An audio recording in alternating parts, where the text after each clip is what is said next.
This is lesson 11.5, Areas of Similar Figures. Your objectives are to find areas of similar figures by using scale factors and to find scale factors or missing measures given the areas of similar figures. For each pair of similar figures, find the area of the shaded figure. To find the area of the shaded figure, you need to use a proportion. For the proportion, first set up a fraction with the areas. Area of the left is 200. Area of the right is what we don't know. Make that equal to a fraction using side lengths. The side on the left is 20. The side on the right is 30. And since the left fraction is area, which is 2 dimensions, the right side is a side length, which is 1 dimension, I need to square the right side to make the dimensions equal out. Make sure your fractions are organized. The first fraction is left over right, so the second fraction is left over right. Area over area equals side over side, and remember to square the fraction with sides.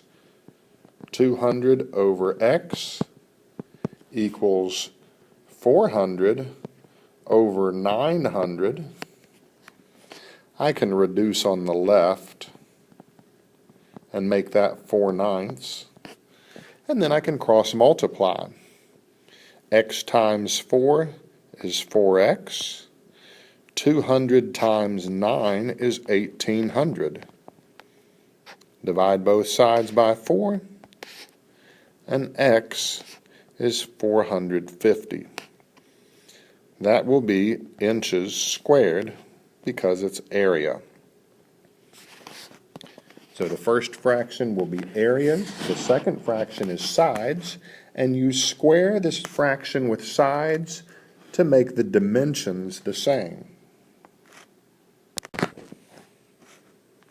Number 2, find the area of the shaded figure. Make your first fraction areas, area of the left over area of the right. We don't know the area of the right, so that's x. The first fraction is left over right, so the second fraction is left over right, side over side. And remember to square the fraction with sides. Since area is squared units, square the sides to make it squared units as well. 38 over x equals 256 over 9. Cross multiply. X times 256 is 256x. 38 times 9 is 342. Divide both sides by 256.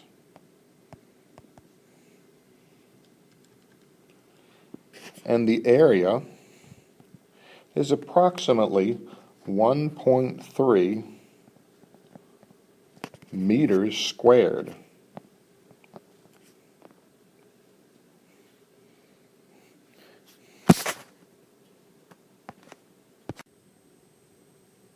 For each pair of similar figures, use the given areas to find the scale factor from the unshaded to the shaded figure. Then find x. I'm going unshaded to shaded. To do that, I do the area of the first one over the area of the second one, and that's going to equal k squared. That's the formula you use. Area over area equals k squared, and k is the scale factor. 72 over 50 can reduce to 36 over 25. That equals k squared. Square root each side, and the square root of 36 over 25 is 6/5. So the scale factor is 6/5. Now find x. The scale factor is from unshaded to shaded. I'll use that.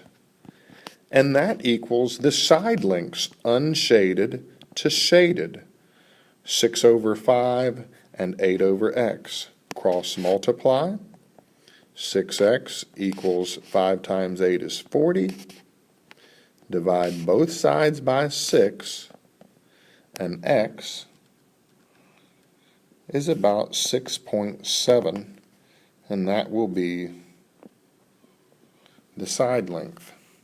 So first, do area over area equals k squared to find the scale factor, then use the scale factor to find the side length. Use the same formula here. Area over area, and that's unshaded to shaded, equals k squared.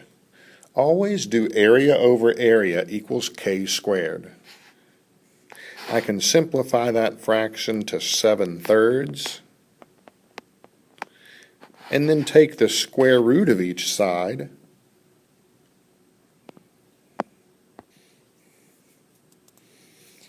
K is about 1.53.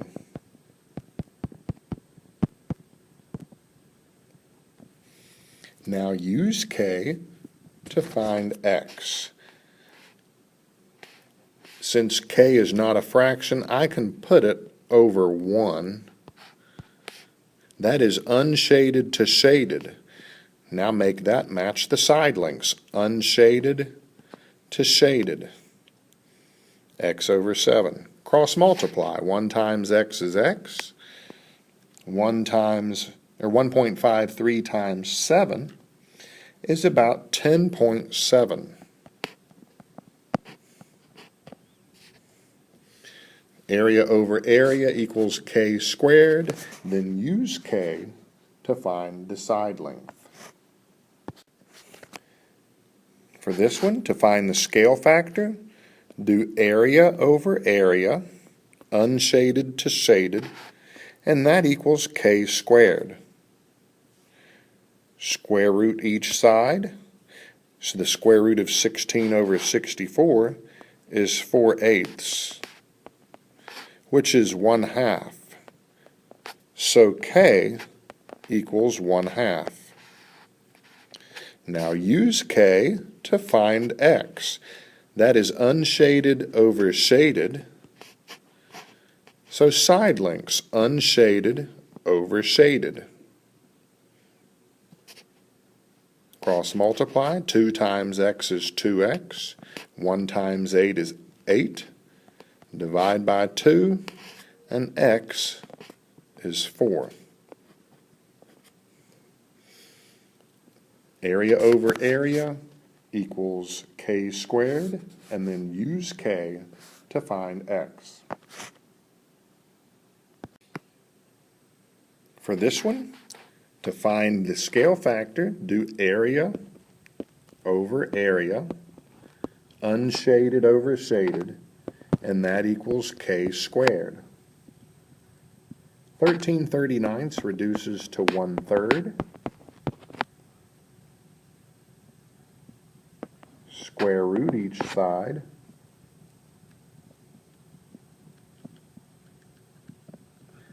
And you get about 0.58 equals k.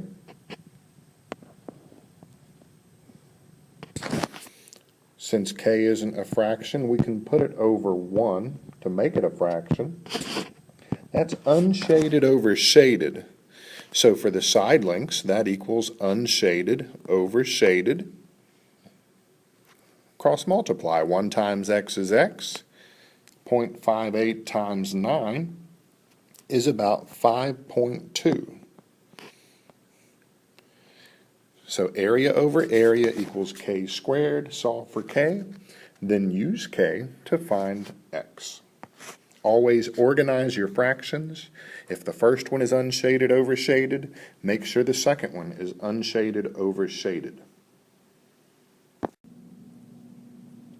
This is lesson 12.8, Congruent and Similar Solids. Your objectives are to identify congruent or similar solids and to use properties of similar solids. Determine whether the pair of solids is similar, congruent, or neither. If the solids are similar, state the scale factor. In order to determine if these solids are similar, we need to set up proportions with their matching parts. So, on the left, we have a height of 8. That corresponds with the height of the cone on the right, which is 24. The radius of the cone on the left is 6. That matches the radius of the cone on the right, which is 18. If those fractions are equal, then the two cones are similar. Well, both of those reduce to 1/3.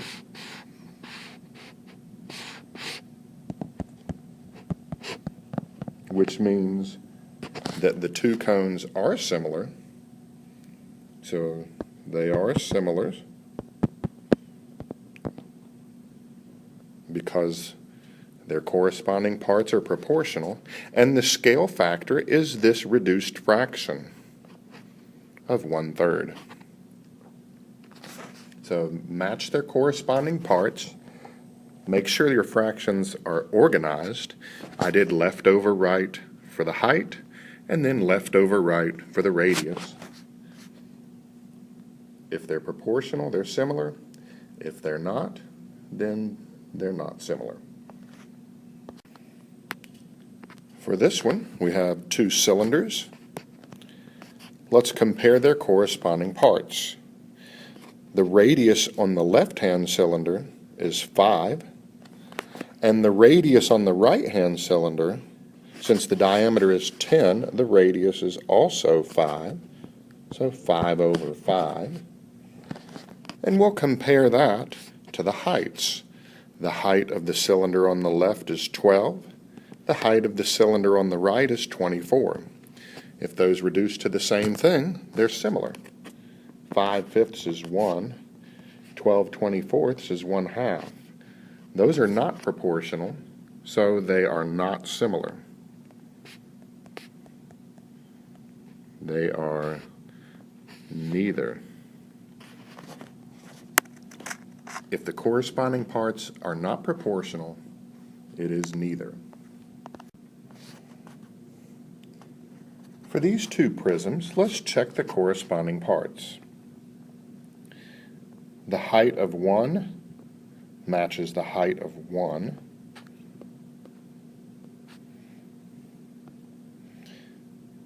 This distance of 5 is the same as this distance of 5.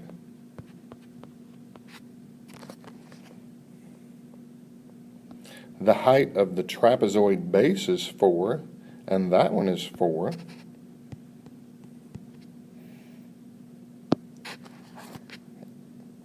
And this base of the trapezoid is 3, and this base of the trapezoid is 3. Each one of those reduces to 1. And when the scale factor is 1, then the two solids are congruent. So these are congruent. The exact same shape and the exact same size, and all of the ratios of the parts reduced to 1. Here we have two rectangular prisms.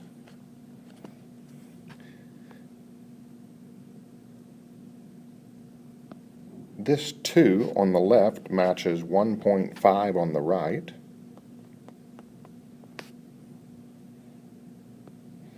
This 5 matches 10. And this other 5 matches the other 10.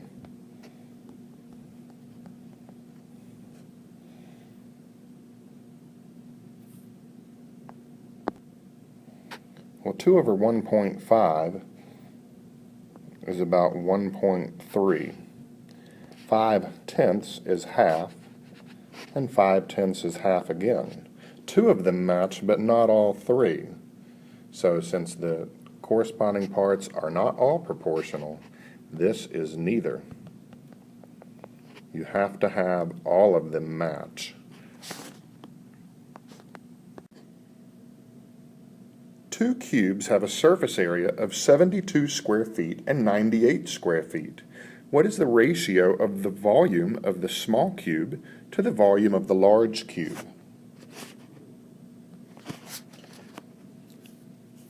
Well, you have to remember that when you're talking about single dimensions, like a side, then your ratio is just x over y. When you're talking about area, which is two dimensions, your ratio will be x squared over y squared. And when it's volume, your ratio will be x cubed over y cubed. The numbers we have right now are for area, which is 72 over 98. That's going to correspond with x squared over y squared. I need to find out what x and y are, which will take me back to the original ratio. And once I get x and y, I will then cube each of those numbers to take me to the finish of the volume ratio.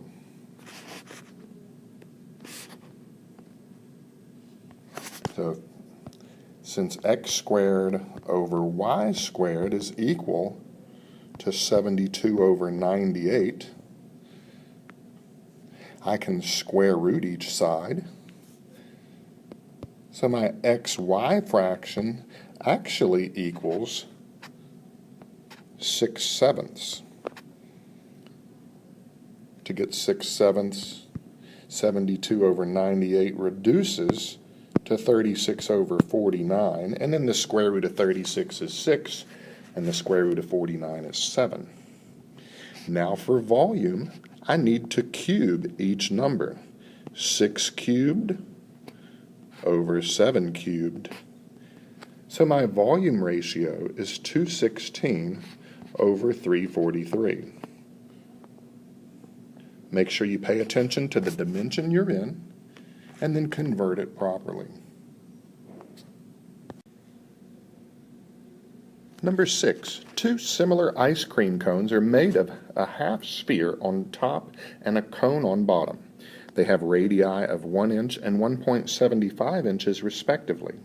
What is the ratio of the volume of the small ice cream cone to the volume of the large ice cream cone? Round to the nearest tenth. Well, the radii are single dimensions.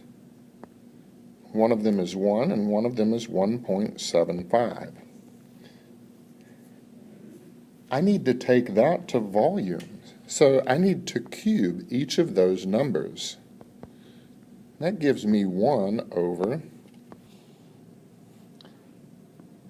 5.359, and then to round that to the nearest tenth, it's approximately 0.2. So remember what happened. We had single dimensions for the radii. I had to cube that to get to volume. Because remember, sides are single dimension, areas are squared, and volume is cubed.